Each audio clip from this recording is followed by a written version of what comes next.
Imagine being wrongly convicted and sent to prison. Mental hospitals are essentially that, kind of like living in prison, according to Jennifer Mathis. Many patients housed in mental hospitals in the 1900s were with very little hope that they might ever be released. In fact, in 1960, involuntary mental health hospitalization and treatments were decisions almost entirely within the discretion of mental health professionals. Patients were subject to a seemingly endless array of chemical and electric treatments designed to pacify them. There was nuclear drugs and restraints, as depicted in movies such as Samuel Fuller's film Shock Corridor. Before reform, powerful drugs and such unethical practices were common because many patients were unable to advocate for themselves. In fact, people like Thomas S. Sass labeled mental health institutions of the time as an abuse. My thesis is quite different. Simply put, it is that there are, and can be, no abuses of institutional psychiatry, because institutional psychiatry is, itself, an abuse. As Stephen McDowell, a Cambridge neuroscientist at the time said, they have been warehoused where nobody can really deal with them. One of the most common of such practices included electroshock therapy that was used to treat depression by electrically inducing a seizure. The treatment was first introduced in Rome in 1938 and administered by psychiatrist Ugo to an Italian man in 1956.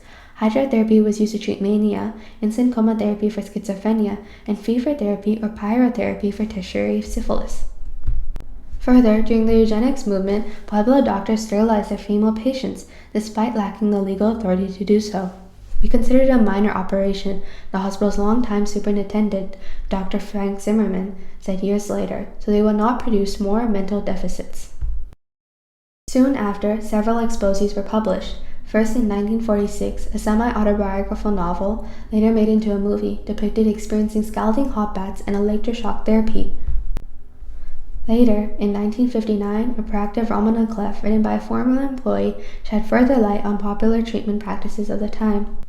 The book was a call for an investigation and reform, and sure enough, in 1962, a Colorado grand jury delivered a scathing 30-page attack on the hospital in Pueblo.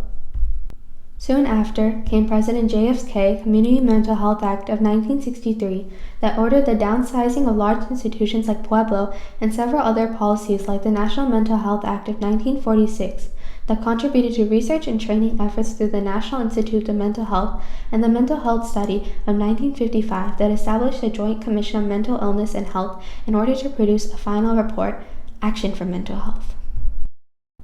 And during this time, the federal government began investing in a miraculous neuroleptic drug, chlorpromazine, that first studied by a French surgeon, Henri Lebroit, that combined narcotics, sedatives, and hypnotic drugs.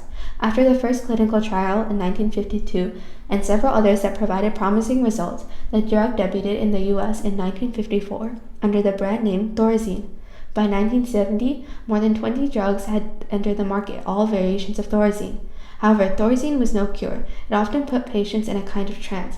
Lebroit described it by saying patients on his new drug developed a euphoric quietude, becoming calm and swollen, with a relaxed and detached expression. Lebroit himself even likened the effects of the drug to a chemical lobotomy. It merely reduced some symptoms for the time being and came with a surplus of side effects. Around the same time, in 1967, the state of Massachusetts began litigating to stop the distribution of another exposé of the inhumane conditions at mental hospitals. Mental health hospitals of the time were akin to prisons, and patients often experienced a lack of care. This is likely because patients are often unable to advocate for themselves, and perhaps like the Galvins, a family in which half the kids had schizophrenia, be worried for money and their reputation. Research from the Substance Abuse and Mental Health Services Administration show how despite the reform state of mental hospitals, people still refuse to seek the help they need. Three forces drove the movement of people with several mental illnesses from hospitals into the community: the belief that mental hospitals were cruel and inhumane, the hope that new antipsychotic medications offered a cure, and the desire to save money.